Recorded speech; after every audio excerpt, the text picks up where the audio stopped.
Navy Federal has a mission to put its members first by making their financial goals the priority.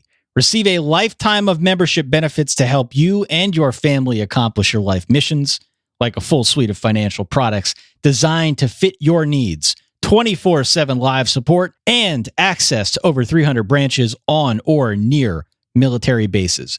Visit NavyFederal.org for more information or call 1-888-842-6328 or download the Navy Federal Credit Union app. Message and data rates may apply.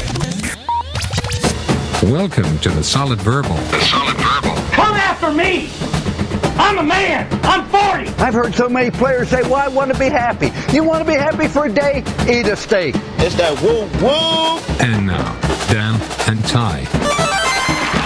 Welcome back to the Solid Verbal, boys and girls. My name is Ty Hildebrand. Joining me, as always, late night here on a Tuesday night, early on Thanksgiving week, to make sure we have a show for all y'all traveling on Thanksgiving Wednesday, Thanksgiving Eve. I'm joined by Dan Rubenstein. Sir, how are you?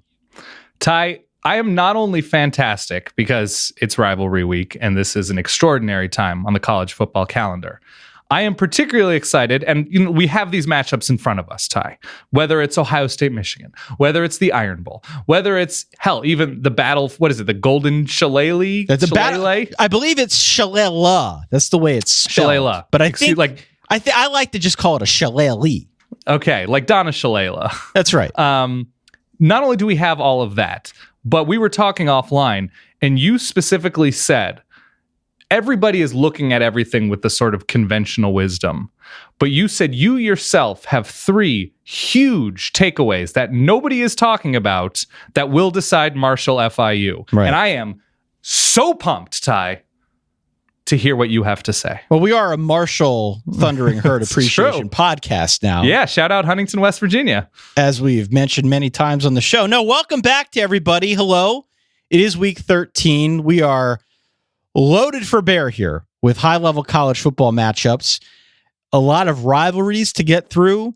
We've got on our Google Doc, on our shared Google Doc, about as many games as I can ever remember. I went back to 2017, to 2016, to 2015, just to get a reference point for how many games we previewed in those respective rivalry weeks.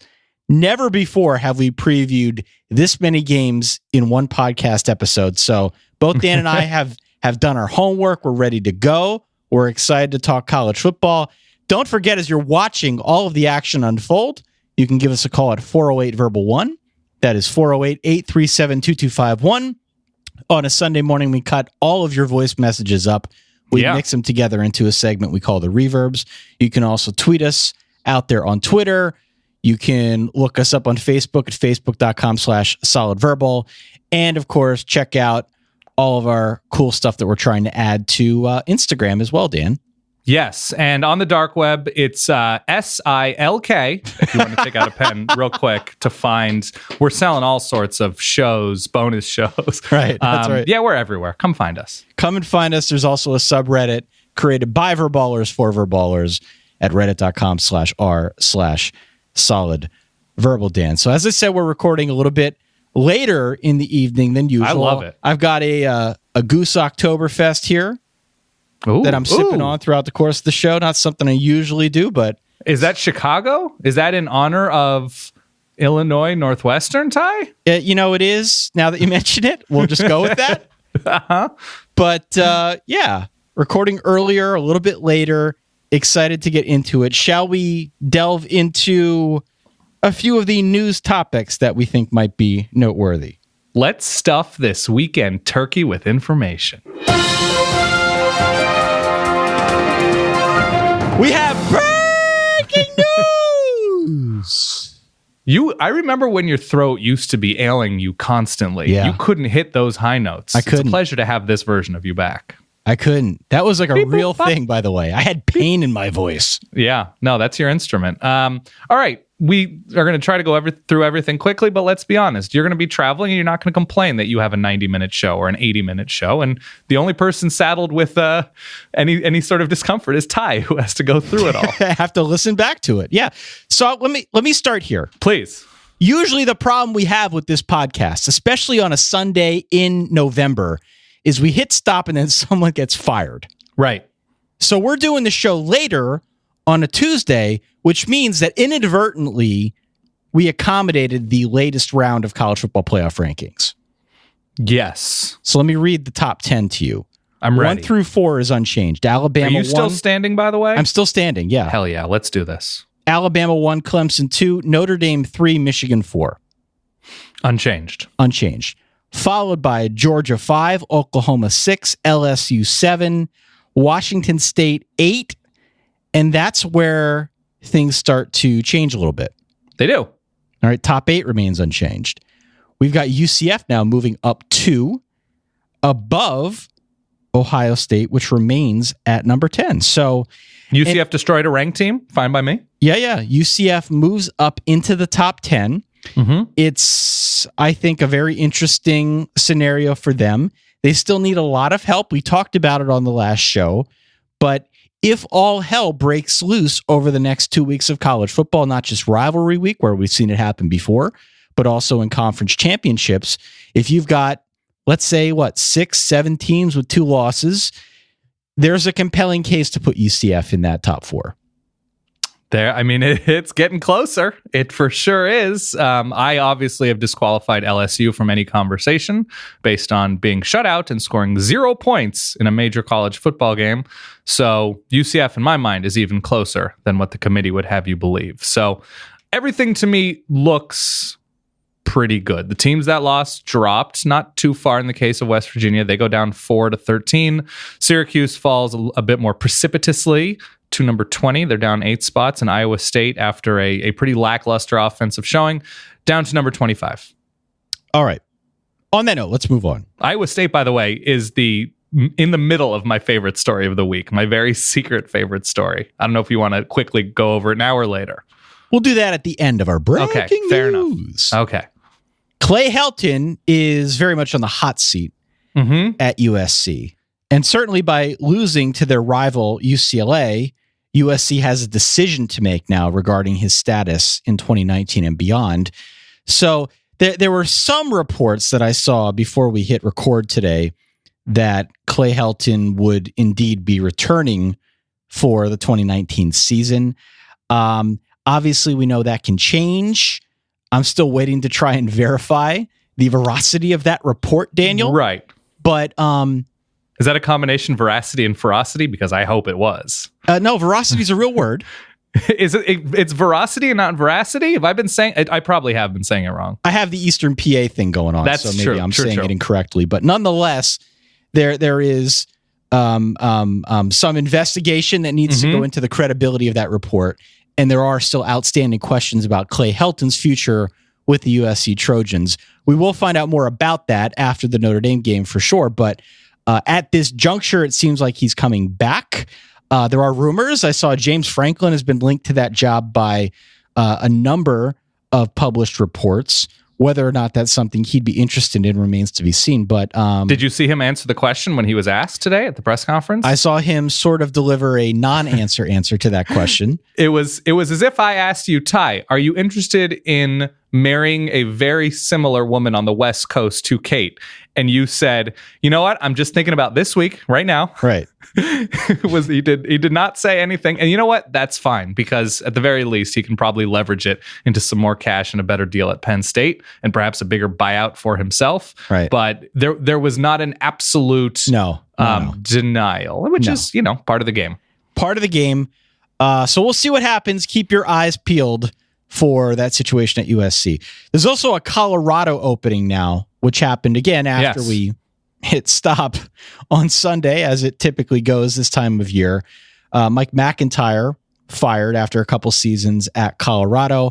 The 2 names that I have seen linked most prominently to that opening are Brian Harsin of Boise State and Matt Wells from Utah State, Dan. Yes. So first on the Clay Helton thing, I I'm very curious to see what happens because USC, if they have not back-channeled their way into an obvious situation in which they can come up with what I think it was Adam Rittenberg from ESPN reported about a $20 million guarantee that is due to Helton in terms of buyout and contractual guarantees. If they are able to generate that money, if they have not back-channeled their way into this person is definitely wink wink, like it's going to be a smooth James Franklin to LA or whoever, if they haven't done that, this could be very bad for USC if they make a move because Pete Carroll was lightning in a bottle. Everybody's going to say, oh, he was the fourth choice and he worked out. That was lightning and that was lucky, Ty. Yeah, right. I actually think right now the Colorado opening, and they still have a game left, I believe, against Utah this week. I think it's a great time for that job to be open, just in terms of regionally what's available. You mentioned Matt Wells. He has been talked about with a number of regional jobs in that area. He's done a fantastic job with the Aggies this season. Boise State's coach, Brian Harsin, another name that I think he talked to Oregon recently about their opening. I think he would be interested in Colorado.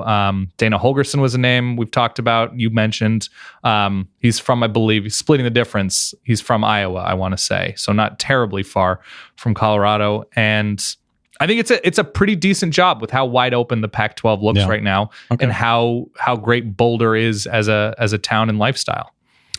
The only other news tidbit here that I wanted to address is the Iowa State bullet point that you sent out earlier today on Twitter and that we had our super secret off the record chat about. Actually, I guess it was text message, but for the uninitiated among us, Dan, please explain the situation going on at Iowa State with their scheduling.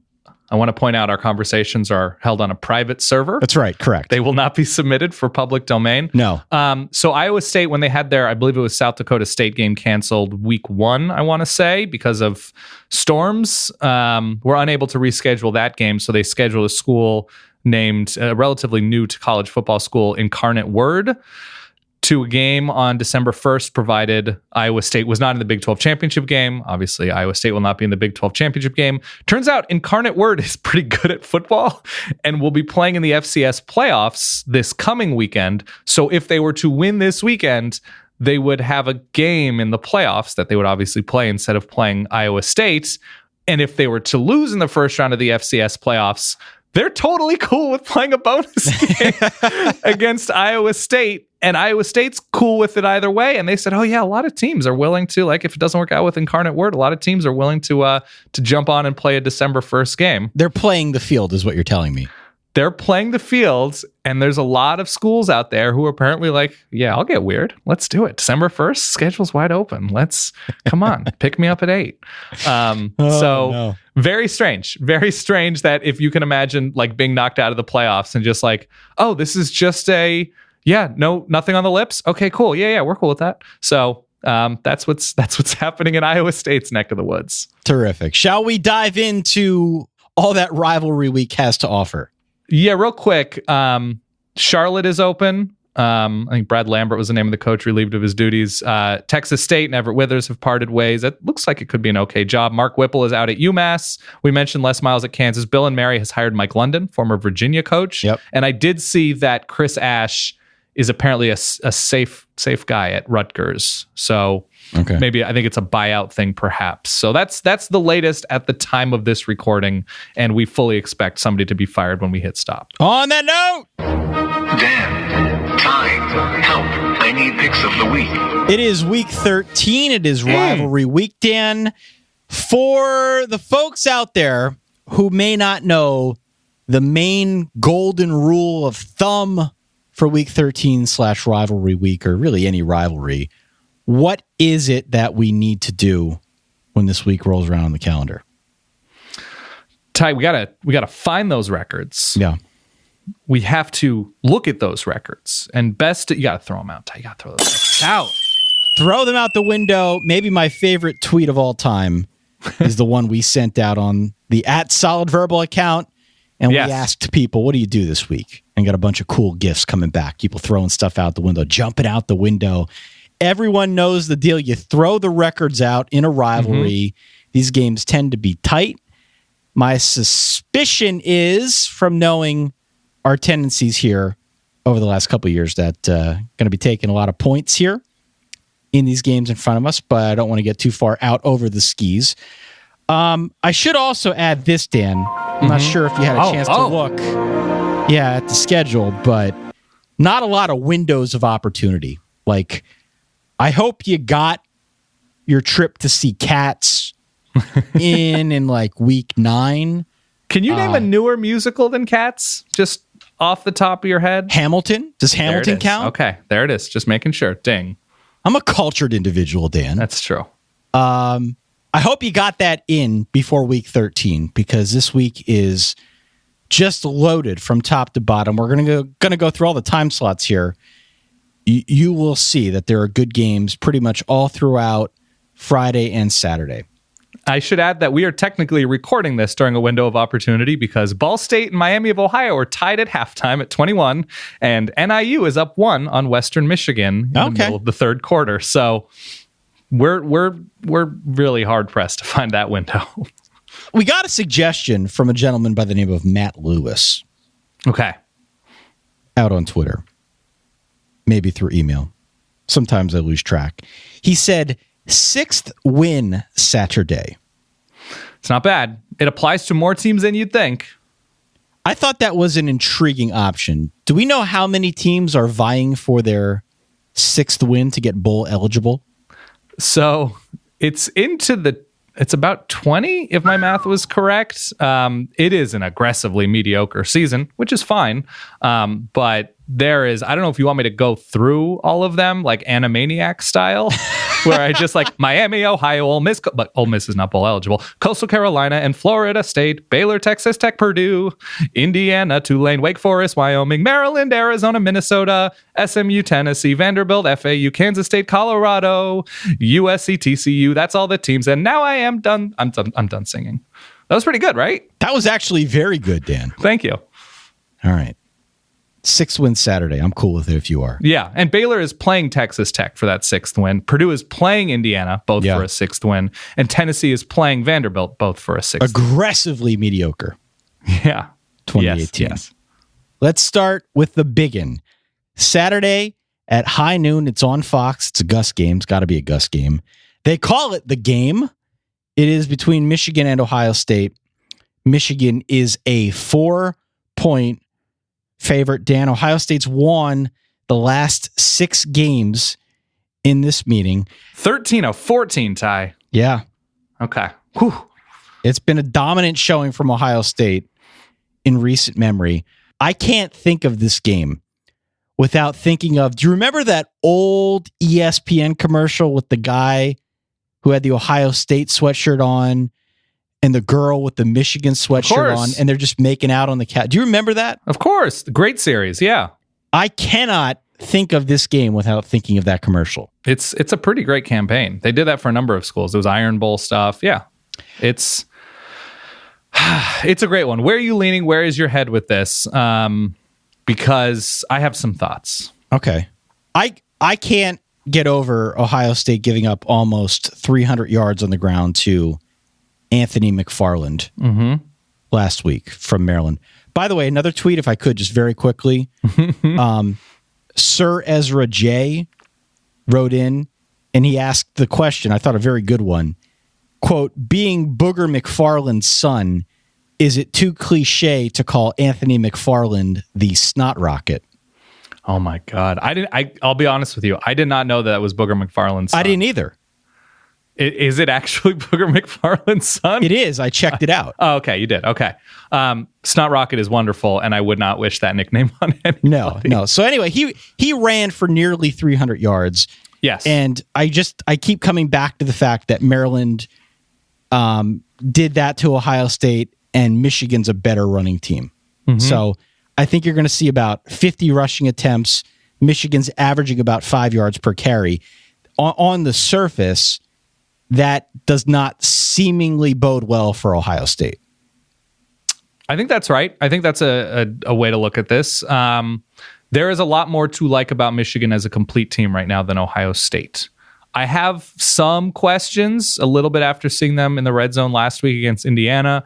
I'm worried about the offenses that they've played on the road this year. I mean, depending on your opinion of Brandon Wimbush as a capital G good quarterback, I don't know that they've played a good quarterback on the road this year, which is not their fault, but it's an element of this defense that we haven't seen to see them really pressed by a top level quarterback. The best quarterback they've played is probably Trace McSorley, and that was at home.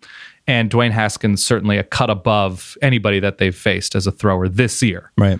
Call me old-fashioned, Ty, but I can't fully get past Ohio State being an underdog at home with a really good quarterback and a really good set of skill players. That is something to me. Looking at this Michigan team, who appear to be, at least at the time we're recording this, they're going to be without Chase Winovich, who looked to suffer some kind of perhaps upper body injury against Indiana, their best pass rusher, and a pretty huge part of their pass defense. I think I'm going to go Ohio State here, Ty. I know it's going to be a little damp, a little moist in Columbus, which I think could affect things. And there is something to me about a home team in a rivalry spot with a very good quarterback, a defense that's suspect, and I think a huge chunk. I was reading Bill Connolly about Maryland, Ohio State. There were 5 terrible plays that Ohio State gave up. But after those 5 plays, which is not the greatest way to try to make sense of something, Ohio State was mostly good on defense. Okay. I don't trust Ohio State's defense. They're going to give up big plays.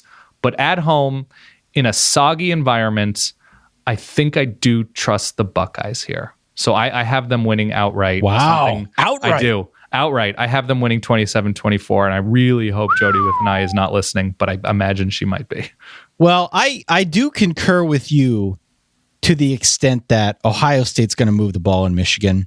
It obviously hurts that Chase Winovich, at least at this point, is not going to play.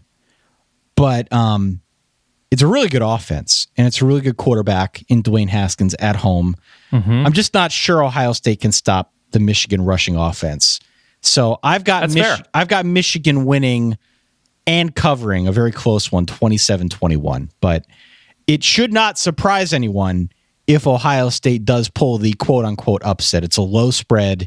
This is obviously a rivalry game where you throw the records and rankings and everything out the window. I think I like the direction of the Michigan program right now, and I'm going to go 27-21. I'm going to stick to my guns. Do not take a shot every time on game day or in the pregame it's mentioned that Urban Meyer is 6-0 as an underdog. No. Do not take that shot. I am fascinated by what Ohio State's offensive line, a much maligned unit, looks like against Michigan up front, where they are just so strong. But man, it's hard to win on the road. It's hard to win at the Horseshoe. And even with a what's considered to be a down year, and I guess by their standard, a down year for Ohio State, I have to roll with that sort of talent at home. All right. We disagree. First game of the week.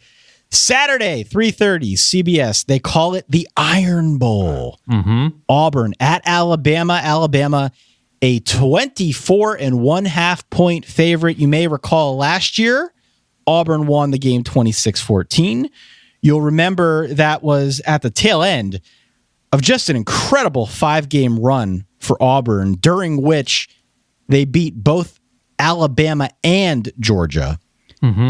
This year, though, this year is a different story, Dan. Bama's been a double-digit favorite.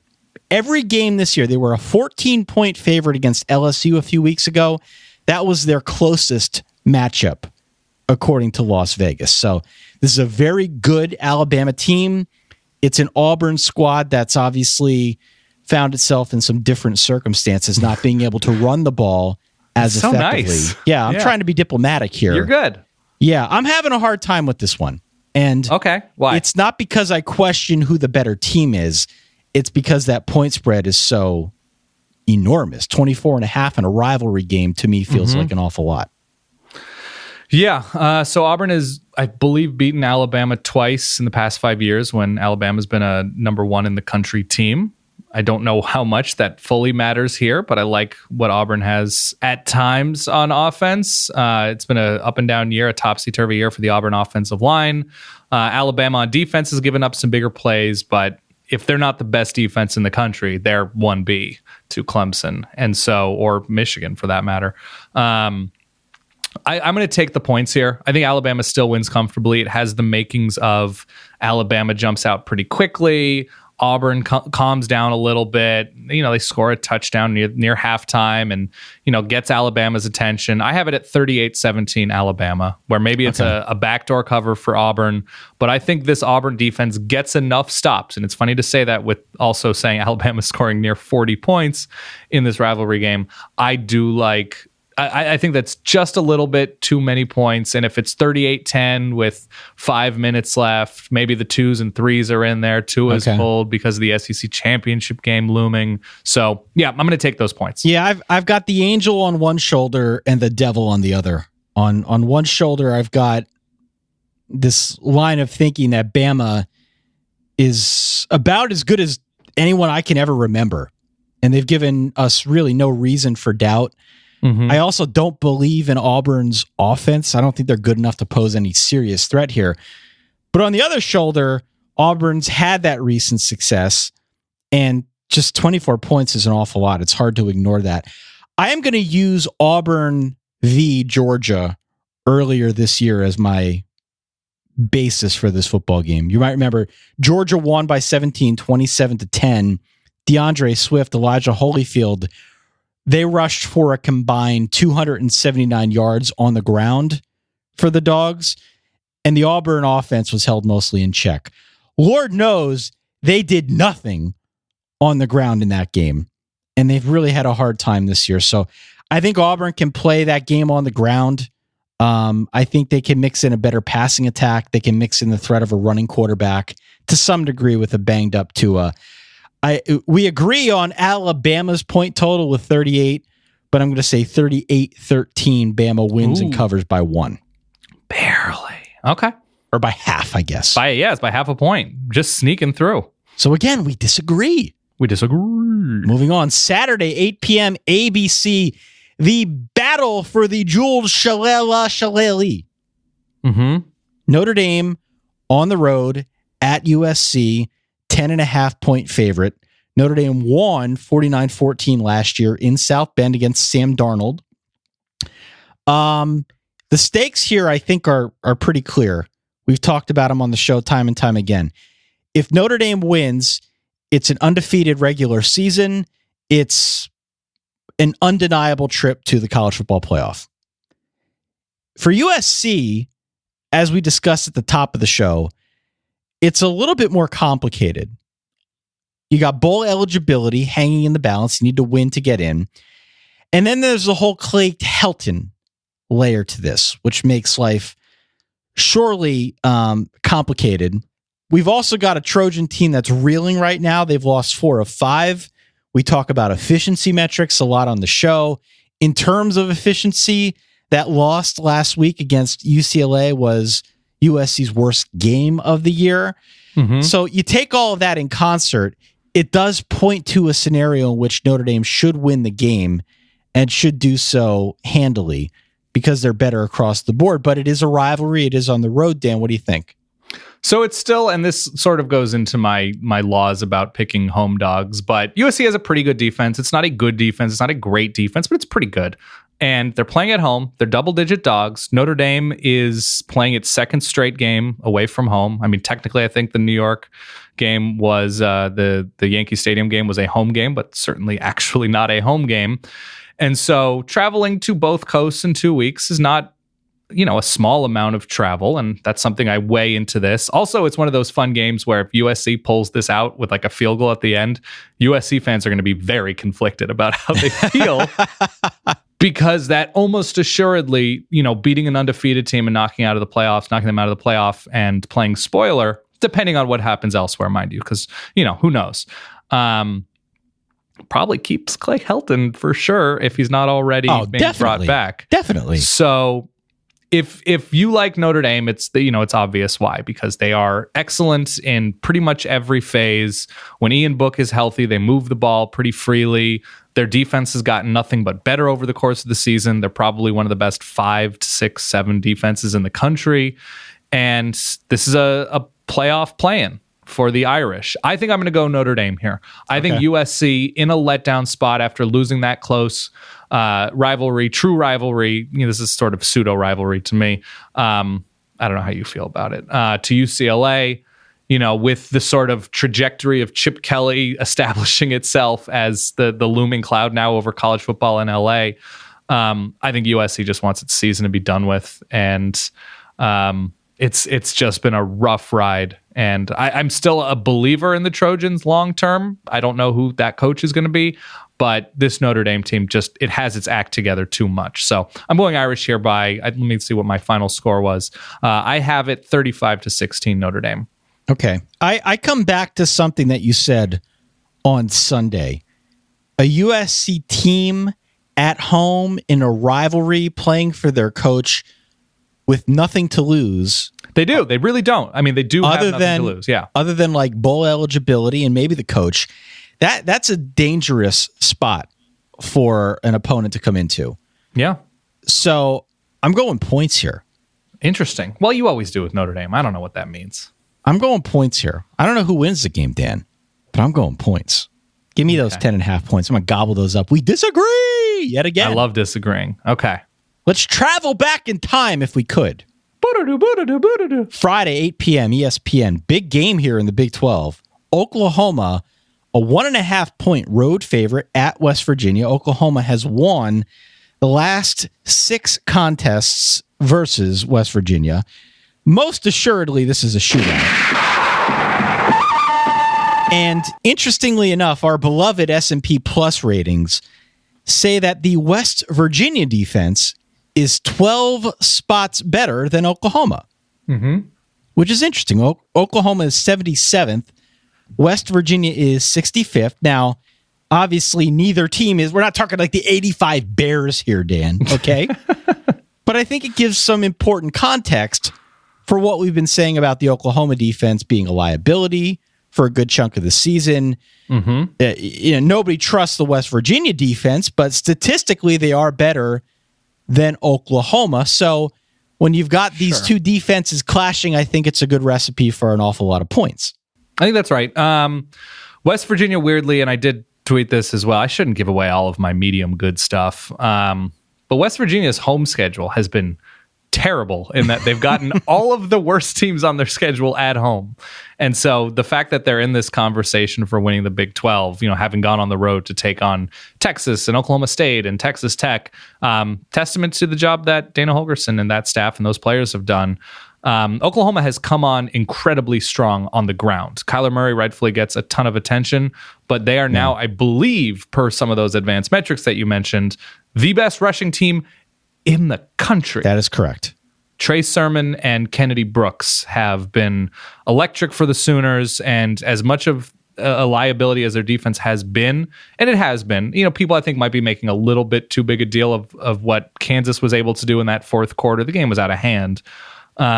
This Oklahoma defense isn't good, but I am looking at this team with some of the red zone struggles West Virginia has had and the ability for Oklahoma to pivot offensively pretty seamlessly. I have it 48-44. Oklahoma wins this one in Morgantown and advances to take on Texas should the Longhorns beat Kansas once again in the Big 12 Conference Championship.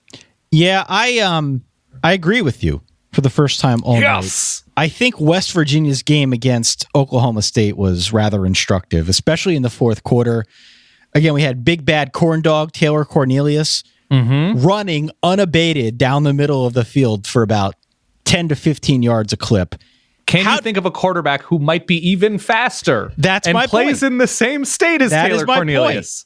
Kyler Murray is averaging 9.1 yards per carry. Yeah. Pretty good. What do you think is going to happen in a big spot like this if his first two options are not open on a pass? Yeah, he's running. So I agree with you. I think it's a little closer, but I'm going 45-41 Oklahoma. A lot of points here, a lot of fun. 4-point spread. Yep. We agree. Also, if we could travel back in time one more time, they call it the Apple Cup, Friday night, 8:30 on Fox. Washington at Washington State. Wazoo is a 3-point home favorite. Washington's won the last 5. It feels like it should be a pick 'em to me. The only reason I think Wazoo's favored is because they're at home. I thought a lot about what you said on Sunday. Yes. And yes. I say a lot of things. The Apple Cup here is intriguing because it features a very specific matchup of the Wazoo passing offense against the Washington passing defense. In terms of efficiency, though, actually Wazoo's passing defense is better, which is something that I think is a bit overlooked here. We think of the offense with Wazoo, but going back to like last year, even if you go back a couple years, they've been steadily improving on defense. I am very interested, though, to see that matchup between Wazoo's passing attack and Washington's pass defense. I think the game is decided by Washington's running game, and I think they have their way. I think they control the clock against a very questionable Wazoo run defense. I think Washington wins this one on the road. I think they keep the streak going 6 in a row. I think they win, but I think it's close. I'm going to say 30-27. Chris Peterson has not lost to Mike Leach. No. He and his staff have put together very good game plans. Last year was a very comfortable win. I believe they won by 20 plus against Wazoo. Washington's defense, I still think, is excellent, despite some of the numbers saying Washington State's is a little bit ahead. Washington might have an already defense, as in right when Washington's defense sits down, it appears that the offense is off the field already. Right. Already? Oh, okay. So maybe a little bit more worn out because of this Washington offense and their struggles on the road. And when I look this up, it appears Washington's on the road at Washington State. And I know there's been some injuries on offense with Washington. Myles Gaskin missed some time. Washington State is full on good. Washington is sometimes pretty good, but Washington State at home, and there are for sure definite stakes in this game because as good of a season as Washington State has had, they're in the top 10 for good reason. They've earned it all the way. Sure. Lose this one, they're not even in the conference championship game. Right. Washington could still win the Pac-12. They beat Washington State. They beat Utah. Boom. They're going to the Rose Bowl. Pretty successful year, all things considered.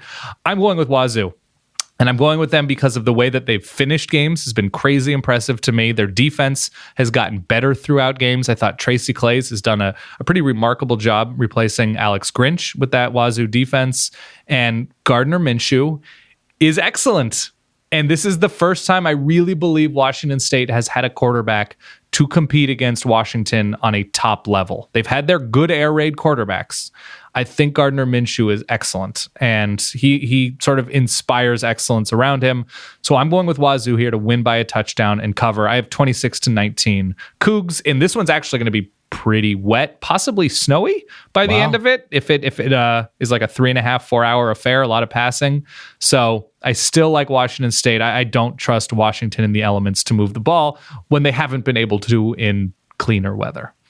Going 19 points, huh? Oh, I know it tickles you where it counts. We disagree. Your brain. Yet again. We disagree. Yeah. All right. Let's move on to some other higher profile games that we need to discuss here. Saturday, high noon, SEC Network. They call it clean old fashioned hate. Yes. Georgia Tech at Georgia. Georgia is a 17-point home favorite. They won by 31 points a year ago. Also last year, of note, Tech was held to just 188 yards on the ground. No touchdowns on the ground either. I am very confident that this will not be another 31-point defeat for Georgia Tech the way it was a year ago. Why? I don't think Georgia has the run defense it did a year ago.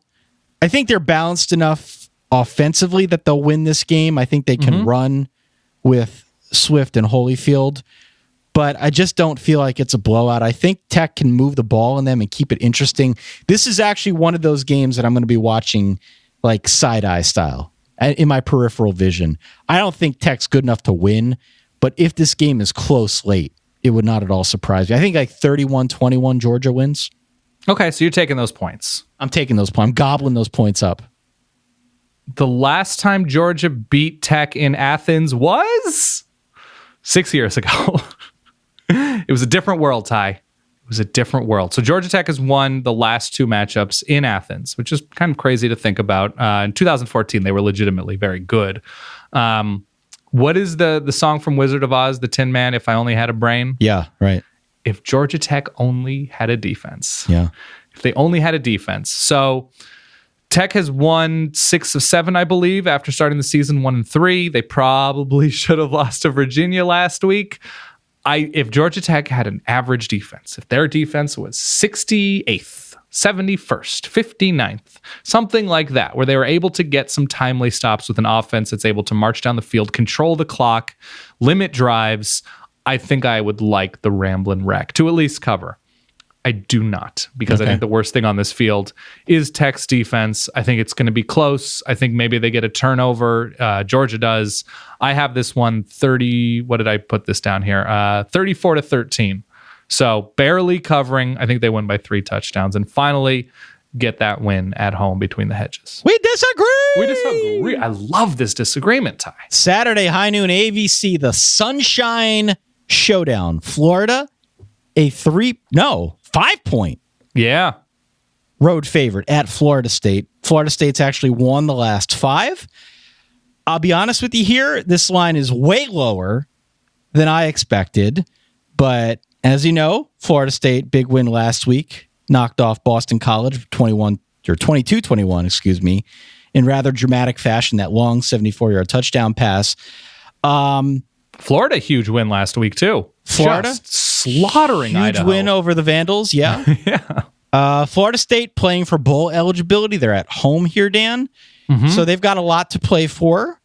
What say you about the Sunshine Showdown?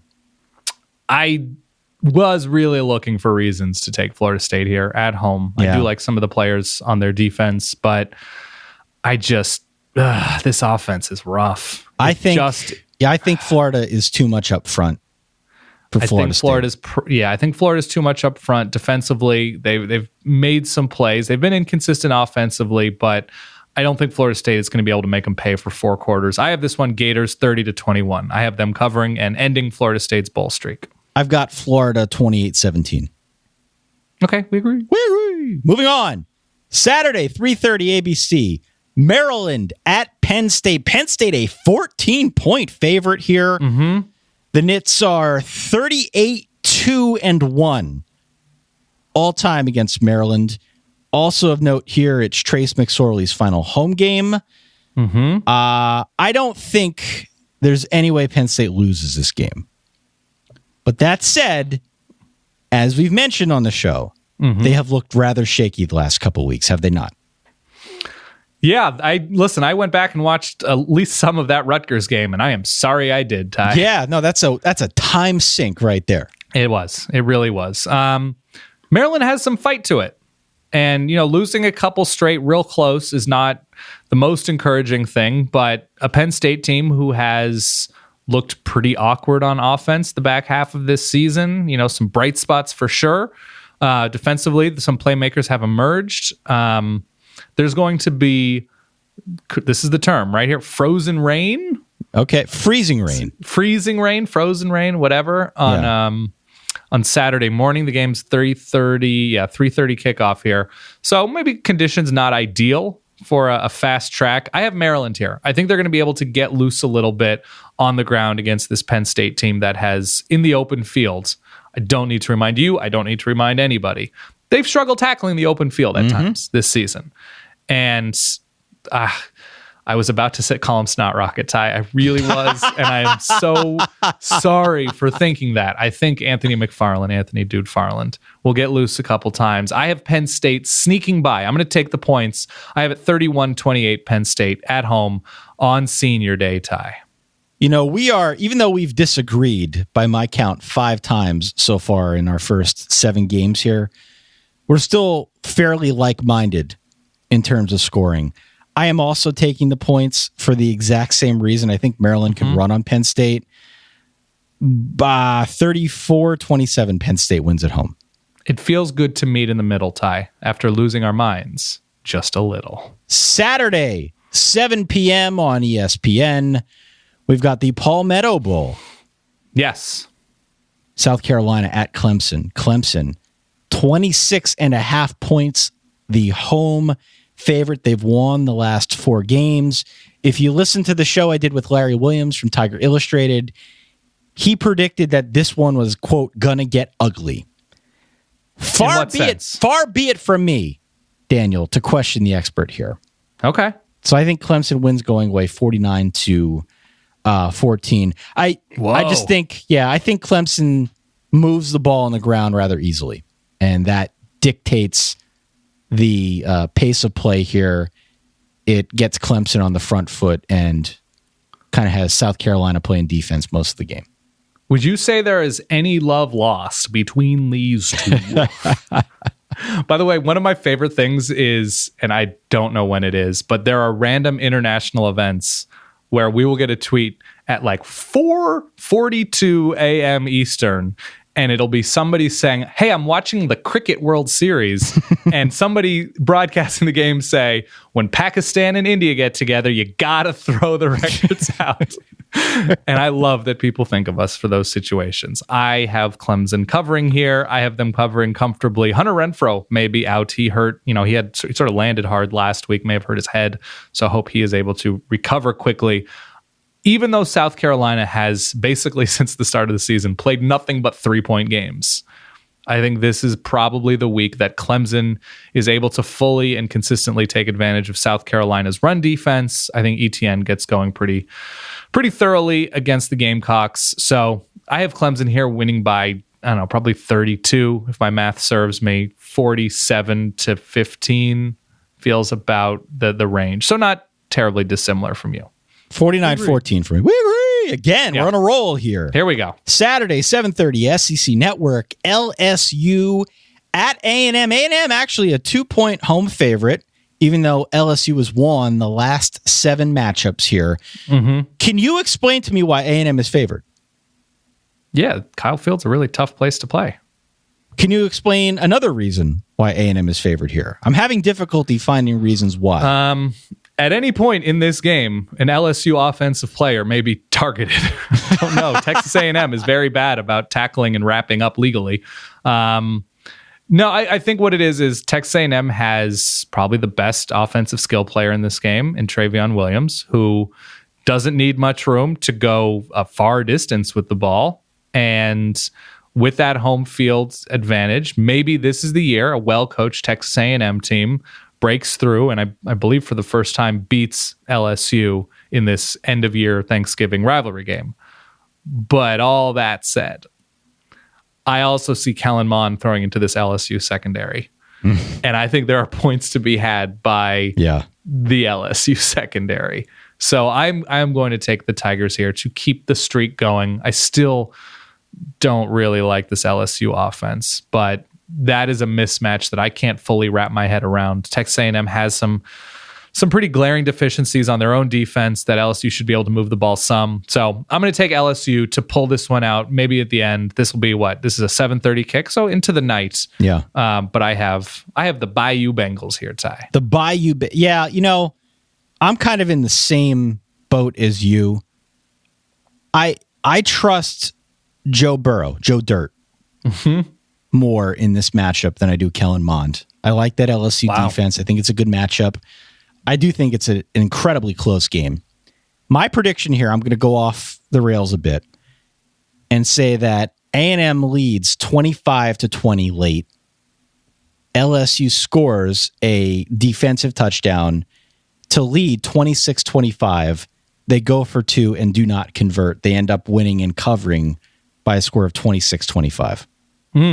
I like that. It's a very specific prediction, but that's what my heart's telling me, Dan. That's what I'm going to go with. I like it. Go for it. Let's go back in time, if we could, once more. Back in the time capsule here. Ty, this is I keep fading in and out, Marty McFly style, and I don't feel good about it. Friday, 4:15, ESPN. They call it the War on I-4, which is a great name for rivalry. UCF. I like that you act like you drop into these towns for the first time as like a reporter. You're like, That's right. The locals call it the War on I-4. The locals call it the Apple Cup. They call this one the Palmetto Bowl. That's right. Yeah, that's you. I've got a drink in me, Dan. I'm feeling it. Go for that goose. The War on I-4. UCF at South Florida. UCF is a 14-point favorite. They won last year in a great game. I don't know if you remember it, but 49-42, a fun one to watch. I think UCF is looking at their playoff ranking. They're sitting there at 9. They need all hell to break loose. I do not believe that they are out of this. I think there is a realistic chance that with a lot of help, they could find a way to work their way up there into the top 4. I don't think it's likely, but I think they're looking at it. They moved in front of Ohio State. I think UCF is looking at this and they're saying, we need to win and we need to put up some style points. Somebody said that they hate when we do this, Ty, on Twitter. But listen. UCF can have every team in front of them lose. I think, right? Every team in front of UCF could potentially lose. 100%. But they're still not getting in. I agree. I said it's a long shot, but I don't know what it would take. It would need to take some sort of cartel situation where Michigan has agreed to pay Clemson players, and Alabama has agreed to pay Oklahoma players, right? Everybody is ruled ineligible week 13. It would just be, it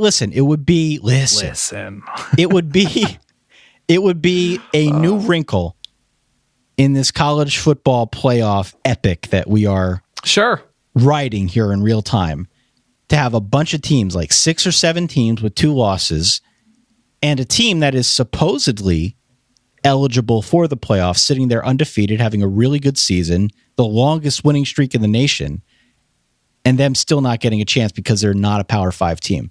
I'm not even sure I'm in favor of it. I'm just saying it's an interesting storyline. The committee obviously thought highly enough of UCF to move them above Ohio State, which I think is a statement in and of itself. All that being said, let's get away from what could happen and just say UCF at South Florida. I think UCF feels like they have something to play for, and I think they roll here. They win and they cover 14. Yeah, I agree with you. I like the Knights here.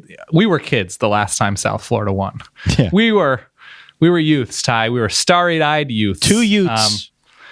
It's been about a month since USF won. They jumped out to a lead against Temple and blew that. South Florida's everything has dissipated these past few weeks. And UCF, yes, I think you're right. The stakes are incredibly high for them. They've already won their division, but they really need to make statements here at the end of the season if there happens to be chaos, to at least vault into that conversation.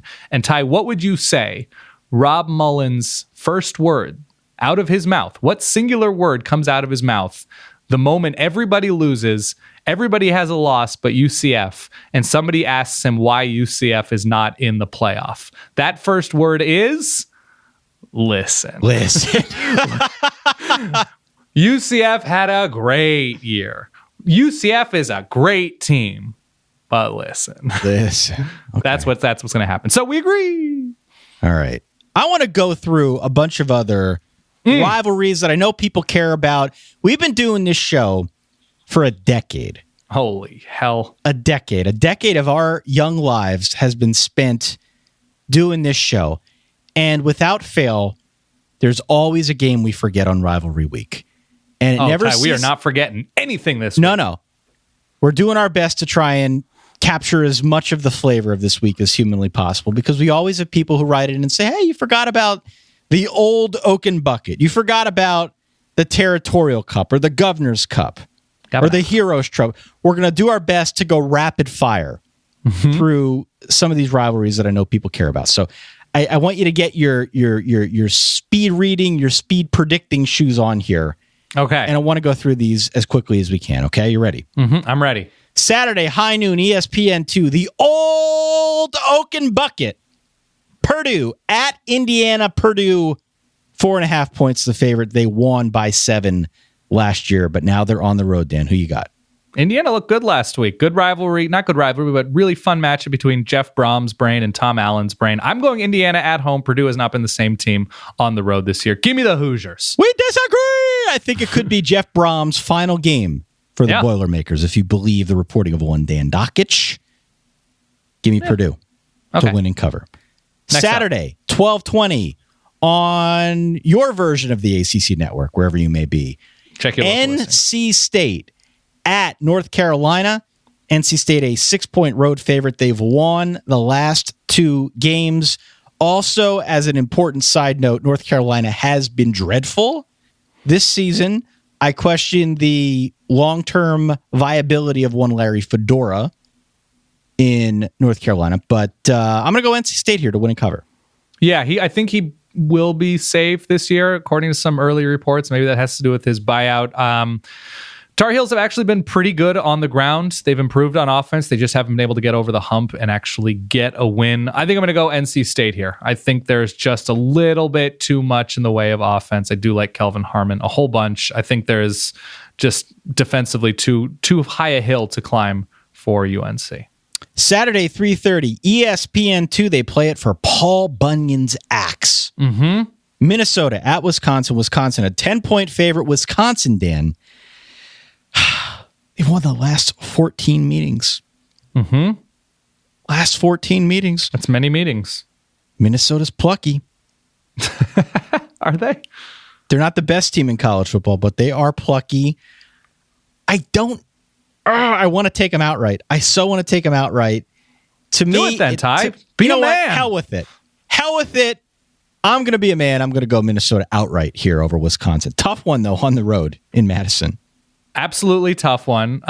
But since Minnesota got rid of their defensive coordinator a few weeks ago, it was early November after they gave up a ton of points to Illinois, defense got a little bit better. And I don't know if I fully trust, Jack Cone? Jack Cone, King Cone, Cone of Uncertainty. The cone of uncertainty. The cone zone is not anywhere I am currently setting up an address. He did improve last week in that big shootouty win over Purdue, but Minnesota, I don't know. There's something creeping to me about Minnesota in a good way. I think they're creeping maybe in the right direction. I think they cover this game. I think Wisconsin pulls it out, but I think they give them a good fight. So give me the Gophers. Saturday, 3:30, FS1, the Territorial Cup. Arizona State at Arizona. Sun Devils are a 1.5-point road favorite. They won 42-30 last season. Arizona's been sneaky decent. At home. Yeah, at home. Yeah. And down the stretch here. So they've been better than they were earlier in the year. I'm still going to go ASU because I think they have more firepower and I trust them more on offense than I do Arizona right now. But I think this is going to be a fun one. I saw Oregon's running backs run through Arizona State that first half, and they're not as good as Arizona's J.J. Taylor. I'm actually going to go with the Cats here, and it's hard to say, and I don't think you're wrong, but it's hard to say Arizona has quietly been looking pretty good when they gave up 70 last week to Wazoo. I'm with your general spirit and sentiment, though. I'm just going to go Arizona at home to take this Territorial Cup. I like the speed that they have on offense still, and Khalil Tate is getting healthier and healthier. I'm trying to put a positive spin on things. Dan. I get rivalry. I'm with We're you. rooting for everybody. We're not rooting. Watch this game for what this is. This is going to be there's a lot of good stuff on Saturday at 3:30. But if you happen to flip, you might see N'Keal Harry or J.J. Taylor, and they're two of the more fun players in the country. Just have it as like a last channel option. Yeah. On your remote. Yeah. Saturday. If there's a halftime somewhere. Yeah. Saturday, 4 p.m. SEC Network. Tennessee at Vanderbilt. Vandy is actually a 3.5-point home favorite. And on a 2-game winning streak, Dan. Yeah. I am going to go Tennessee here. I have Why? been impressed with the way that Jeremy Pruitt has kept this team together. Everyone knew it was going to be a bit of a rebuilding year. They beat Auburn, which was a strange win. Caught a lot of folks by surprise. I feel like they've been gradually improving throughout the course of the season. And this is a very winnable game for them. So I'm going to go I am Tennessee. shocked. Yeah. I thought this was going to be your grandstanding of like, listen, Vanderbilt's been competitive against some decent SEC teams. Which they have. They were in it. They were ahead of Florida. They hung with Kentucky. They hung with Mizzou, who has been very good this year. They edge out a good Ole Miss offense last week. Sure, they weren't. I thought you were doing like a Notre Dame campaign of like, listen. Vanderbilt is... Liz. We got to stop that. Yeah, we do. Vanderbilt is totally okay. I actually believe that. I actually believe Vanderbilt's totally okay. They need to do better at finishing games. But outside of that Georgia game, they've been pretty okay this back half of the season, which is good enough to beat a Tennessee team with some pretty clear weaknesses right now. So I'm actually going to go with it's at home. It's in Nashville. I'm going to go with Vandy, even though there is obviously going to be a pretty big Vol presence in the stadium. Saturday, 7 p.m. ESPN2, the Governor's Cup. Governor. Kentucky at Louisville. Kentucky is a 17-point road favorite. These teams, Daniel, have played 30 times. 15 wins for Kentucky, 15 wins for Louisville. Louisville. The Cardinals won big last season. I think it's Kentucky's turn to exact some revenge. Now, listen. I can't do it anymore. Damn it, I did it again. I'm sorry. You're good. You're okay. I'm in your head. Kentucky being a 17-point favorite over anyone is really an indictment for that anyone. The fact that... Well, it also means Kentucky has to score 17 points. I know. That's why I'm having such a hard time with this. Yeah. I'm actually going to go Louisville here. Because I'm not... I think I know Kentucky's going to win. But Kentucky as a 17-point road favorite to me is a little bit too big of a circle to square. Okay. Ty, I'm getting worked up here. Yeah. I am getting worked up. I'm getting hot and bothered. First of all, remember we talked about this on the last show that we really do hope somebody has been making millions of dollars betting against Louisville this season and named their boat, the Petrino Breeze to honor how inept the Cardinals have been. Do you know what Louisville's record is against the spread in 2018? We're in 2018. Yeah. What's the record against the spread? 11 games. Gosh, I couldn't even tell you. Let's say 2-9. They are 1-10 this season against the spread. And they're due. Ty, you poor sweet, sweet little wrongo. Louisville is so bad. And a few years ago, we said Alabama minus anything. Opponent X minus anything against the 2018 Louisville Cardinals. Give me Kentucky and just lock them up for me. Play the sound. Lock of the week. All right. You couldn't give enough points. I hate this Kentucky offense with a burning, burning passion. And if you said, it's actually Kentucky minus 28.5, I'd be like, that is so many points, but I have to take it. I have to give them. All right. Yeah, that's it. Holy War. I'm going to go Louisville here. Sweet, sweet prince. Moving on. Saturday, late night, 10 p.m. FS1. The Holy War. Holy War. BYU at Utah. Utah, a 13.5 point favorite. They've won the last 7 here. I don't know if this is a look-ahead spot for Utah. I find that hard to believe. Doesn't matter, really. I find that very hard to believe. This game is always close. Always close. Utah is demonstrably better this season, but still, it's always close, Dan. I am obligated by just common logic, common sense, to take the points here. This game's always close. Yeah, it's been pretty close. I don't know the last time. Let's see. Last time it was decided by double digits appears to be 2011. Utah won 54-10. So outside of that, it has been relatively close. 2008, it was a 24-point game. But yes, it has been single digits many, many more years than not. I am also going to take those points. I don't have a very good explanation. I think Utah is happy to... They're going to play hard, but it's still a backup quarterback. It's still a backup running back, and it doesn't matter what happens. They're in the Pac-12 championship game in Santa Clara. So yeah, I'm going to take those points, but Utah wins. Moving on, let's go to Saturday at 10:15. This is a hell of a game. Utah State at Boise State. Boise is a 3-point home favorite. They've won the last 2. I would also add, circling back to the top of the show, 2 head football coaches, both of whom are rumored to be in the running for that Colorado job. True. Who do you Decent got? job. Good coaches. I think I'm going to take Utah State here. And I know they probably should have lost to Colorado State on the road last week. The second straight road game.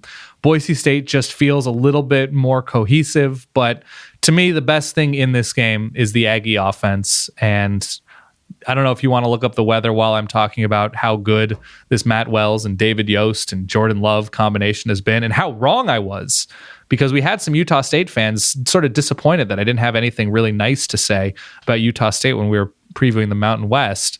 But I was super wrong about Utah State. They've been really good this year. And so I am going to roll with Matt Wells and this Utah State team to pull out a shootout on the road against the Broncos on the turf. They win this game by a touchdown. According to the weather that I see here, and I have not had a chance to go It gets nippy in Boise. I have not had a chance to go through the weather maps that I would typically do. Right. And analyze the jet stream and whatnot, but I'm seeing about 30 degrees at kickoff. So it's about 9:15 local kick? 9:15 Mountain local. time? Yeah. That's a chilly game. Gonna be bring the Boodle Hounds for that one, Dan. What is that? It's a hat, knit hat. Oh, I thought it might have been like a liqueur that you could sneak in your socks. Yeah, Boodle Hounds. Bring that too. Brewed. Keep yourself warm. Yeah. Friday, if we could travel back in time again. Boo-doo-doo. 3 games here as we travel back in time. Hop in the DeLorean. By the way, I'm going to go Boise. Give me Boise at home. Oh, okay. Do you have a lock so far? Has anything jumped out to you lock-wise? Are you saving that for Marshall FIU? There is one, but I don't want to give it away yet. All right, we'll get there. Friday, 12 p.m. on Fox. If you're sitting around the day after Thanksgiving, Black Friday, maybe cashing in some deals online, why not switch on the old Heroes Trophy game between Nebraska and Iowa? Iowa's at home. They are a 10-point favorite. They've won each of the last 3 years. Each year, it's actually gotten a little bit more lopsided. Iowa has seemingly pulled away from Nebraska. Obviously, there's been a coaching change. There's been a bit of a rebirth in Lincoln. And Nebraska is playing a lot better the last couple weeks here. I think Nebraska keeps the momentum. I think they keep this one close. It would not surprise me if they won this one outright. So I'm going to go Cornhuskers plus the 10. Wow. Do you think they actually win? No. All right. I think Iowa wins this game. Yeah. And listen, you don't just shut out Illinois. Listen.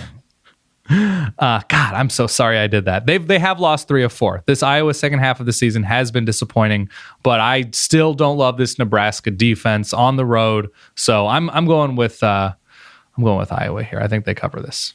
Moving on, Friday, 3:30 ABC, the Commonwealth Cup. Of course, it's the Commonwealth of Virginia. We've got the Hoos on the road at Virginia Tech in Blacksburg. Virginia's a 3.5-point road favorite. Virginia Tech has won the last 14 matchups in this rivalry, Dan. An important side note, though, is that Tech is currently awful. They are really struggling. Yeah. And this is one of those games I look at it and I say, well, this could be my lock. I'm really confident in Virginia winning this one. Yeah, I kept it pretty simple. And hey, can Virginia run it somewhat? And like, oh yeah, I think they're going to beat Virginia Tech because that's enough. And actually, our pal Adam Amin is calling this game. Yeah. I did not tell him that we were recording early, which means it is my fault. But from what I can tell on Yelp, Cabo Fish Taco, pretty well reviewed. And for being in Virginia, I don't know what the Latino population is in this part of Virginia in Blacksburg, but they look pretty good. Jillies, whatever cuisine. Got some vegetarian and vegan options. The Cellar, some Greek. Looks like they've got some curly fries. And finally, Our Daily Bread, Bakery and Bistro. Look some dope bear claws in this tie. Really good. Friday, 4 p.m., FS1, the Civil War. Whoa. Oregon.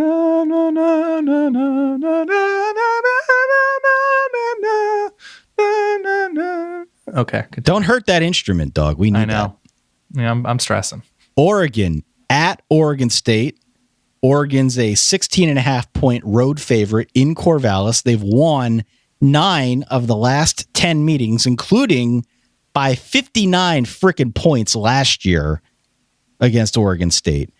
I'm really curious to get your impression of this game because I feel like you're not. I am. No, I seriously am. Okay. It feels to me like Oregon State's improved. Sure. Certainly from where they were a year ago, but they're at least definitely. They're playing better. It seems like they're building towards something. They're in games, like they're caring about games, even if they're getting blown out, which I feel like it's all just like going to a much better place than it was a year ago. Mm-hmm. So with that being said, being a rivalry, they're at home. You could probably mount a case for them to cover the spread. You could. I could look up what their record is against the spread, I guess. Oregon State's defense is atrocious. And let's just circle back. Oregon State's defense is particularly atrocious. I'm going to go with Oregon here. You know how much I hate going against Oregon on the road. They've been really bad at times on the road, just putting together drives against inferior talent at times. Looking at you, Arizona. You took advantage of an Oregon team. And that was not nice. I like Oregon here to move the ball on the ground, to win. It's going to be a little bit soggy and wet. Oregon State I have in front of me against Pac-12 teams appear to be 1, 2, and 6 against the spread. So I'm going to go with the Ducks. I think they get it going. This is what it takes for Oregon to cover a spread on the road against the Pac-12 team. And I look for some changes in the offseason to what Oregon's really doing staff-wise and schematically. And finally, on Thanksgiving, Thursday, 7:30, ESPN, the Egg Bowl. Great name for a game. Mississippi State on the road at Ole Miss. They're a 10.5-point favorite. Ole Miss won last year, 31-28. Mm-hmm. This is an interesting matchup. If nothing else, it's a fun clash of a really high-powered offense for Ole Miss and a really legitimately good defense for Mississippi State. Great defense even, yeah. I am going to err on the side of the defense here. And I think Mississippi State shuts them down. I think they control the game on the ground. I think a big game for Nick Fitzgerald. I hate laying 10 points on the road in a game like this, but I feel very strongly about Mississippi State's chances. So I think they win this game something to the tune of 38-20. Friend, I think Mississippi State disembowels Ole Miss. They're going to shut down this Ole Miss offense. They're going to run straight through, over, under, around the Rebel defense. So give me Mississippi State. My lock of the week, if I could. Please. Lock of the week. I like Oklahoma on the road over West Virginia. Wow. Okay. You feel that confidently. A low point spread. I think a lot of points. I trust Kyler Murray on the ground. I trust that offense as a whole going up against West Virginia.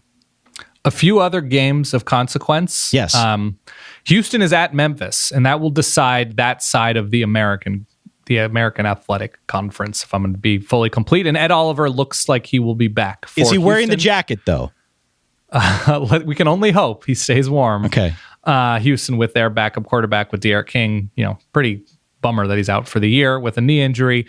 Syracuse going to Boston College. That would have been a ranked matchup last week. Is not this week after what Syracuse did or did not do at Yankee Stadium. I think I like BC at home to run on Syracuse a little bit, especially with Eric Dungy's health up in the air.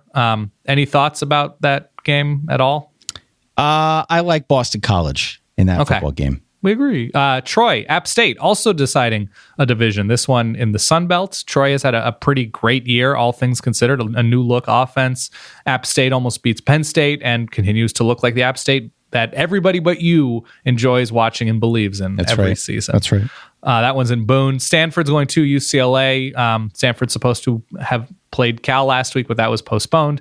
UCLA in a potential letdown spot after beating USC at home. Josh Kelly's a really fun running back to watch. Pitt, Miami. If you remember, this is the game that Kenny Pickett introduced himself to the world. Yeah, that's right. Last year. Pinpoint Pickett, if we're being accurate. Pinpoint Pickett. Oklahoma State, TCU. Wow. every other year, this would have probably been in our headliner. Damn. But yeah, they are an afterthought-ish. But listen, damn it, I'm so sorry. Jalen Reagor and Corndog and the ties at receiver and Chuba Hubbard, there's a lot to enjoy individually about this game. I went through and sang all of the 5 and 6, hoping for bowl eligibility teams, so I'm not going to do that again. Right. But because I mentioned a couple of those matchups being for conference championship play-in situations, so in the American, UCF has clinched. They will be playing Houston or Memphis, whoever wins that game. Right. That'll be next week. In Conference USA, UAB has clinched. They will be playing Florida International, FIU, or Middle Tennessee.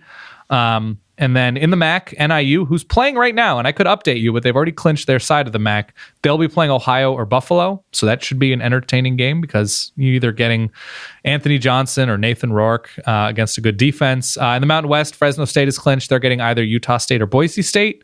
Utah is getting the Apple Cup winner. And then in the Sun Belt, it's a little bit more complicated. It's either Troy or App State, and they're playing either Arkansas State, Louisiana. They don't like being called Louisiana Lafayette, but listen, this is, damn it. And then there is a long shot of Louisiana Monroe, but it involves Texas State winning a game. So Okay. I don't know how seriously we take it. Everything else is either obvious in that Northwestern's playing the winner of Ohio State, Michigan. Utah is playing, we said that, the Apple Cup winner. Clemson and Pitt are going to be squaring off. That has been decided. And the Big 12 will be Texas if they beat Kansas against either Oklahoma or West Virginia, depending on who wins that game. That's it. That is it. Wow. Covered a bunch of games here on the podcast. A big final, I guess, regular season week for the most part. And we have no Pat League lightning round because Colgate has a bye this week. That's right.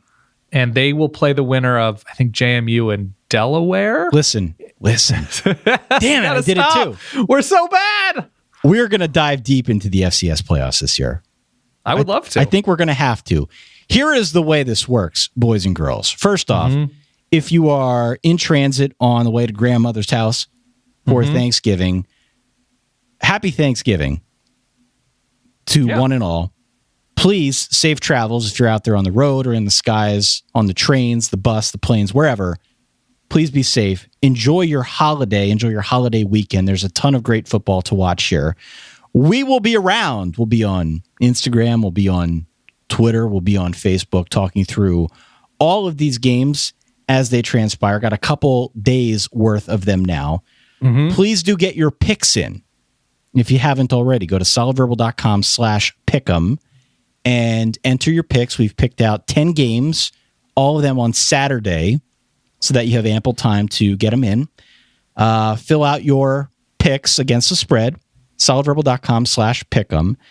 There will be a pick'em entry next week, and then we are in the early stages of putting together our bowl pool, which might be a little bit different this year, but there will be a bowl pool. It's always teeming with verballers and people who don't even listen to the show, just want to play the game because they're into it, which is cool. Please do stay tuned for all of that information. It will be forthcoming as details are available on the bowl pool. But nonetheless, we've got 2 really big weeks of college football left here that will decide an awful lot. 6th win Saturday is going to be meaningful for a lot of teams. Certainly not just the ones at the very top, but a lot of teams. Is that what we're going with? I think 6th win Saturday is pretty good. We got somebody had like slap your sibling Saturday. I thought that's very violent though. And you're an only child, Ty. You don't appreciate that's right. Greatness. 6th win Saturday. It's meaningful. It's hopeful. That does define the season in a very weird way. It does, right? Yeah, it ultimately does. By the way, Miami of Ohio now up 21 on Ball State. Whoa. Doing what Notre Dame couldn't. They couldn't do it, no. Distancing themselves from, what is Ball State? The Cardinals? Yeah. Yeah, the Cardinals of Ball State. I believe Dave Letterman's alma mater. Can I ask you one question before we sign off? Please do. What's your Thanksgiving plan? Thanksgiving plan. You're doubling up this year, right? We double up every year. Yeah, we go up to Mama H's in the morning. And signature side, signature dish? Mama H always. What do you have your eyes on? Mama H always overcooks. Always. What is your brain honing in on? What are your eyes honing in on? Are Are you a sweet potato guy? Are you a turkey guy? Are you a pumpkin pie, sweet potato pie? I'm a white meat turkey guy. Gravy? A little bit of gravy. Okay. A little bit, not too much. Watching your figure. That's right, boyish figure. I usually load up with some of the rice. Put some rice on that. What kind of rice? Usually white rice, some gravy on it. Oh, okay.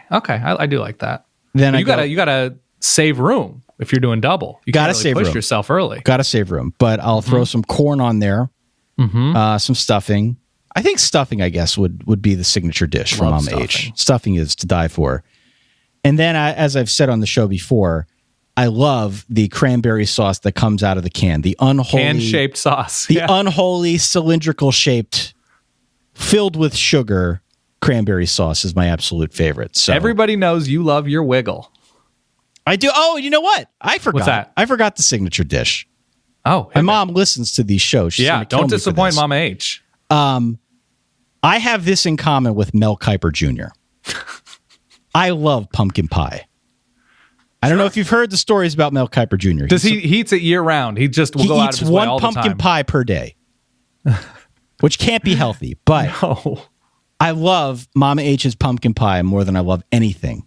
So this is a scratch pumpkin pie she's making. The best. The absolute best. I'd put it up against anyone's. It's the best Whipped thing. cream, a la mode.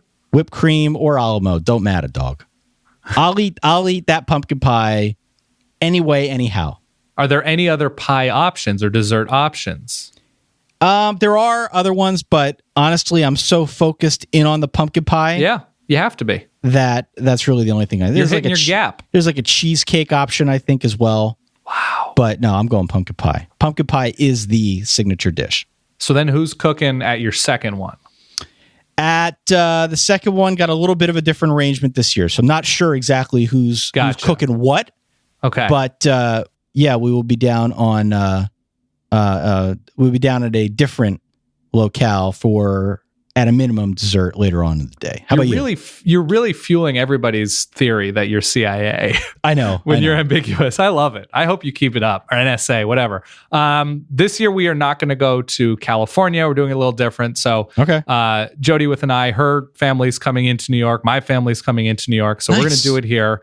We're going out because, as you know, not a lot of room in New York City apartments. Right. Not a lot of room. So we're going to be going out. We're going to get creative with it. I think we're going to do some Chinese food among some other things. And it'll be sort of a 3-4 day long eating affair with college football and bringing in food. But it's going to be great. And even though this is how much of an idiot and just not mean-spirited, but demanding son I am, even though we're going out, we don't really have room. I think we're going to bring in sandwiches on Friday to watch some games and relax with the whole family.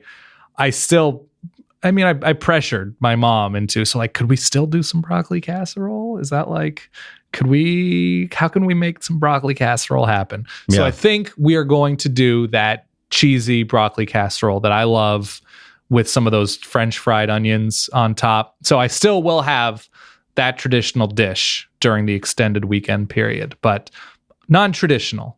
I think my parents are pumped. All the fires out in California, they're excited to get away. Good. And it's going to be 24 degrees here on Thursday. Could be a little brisk.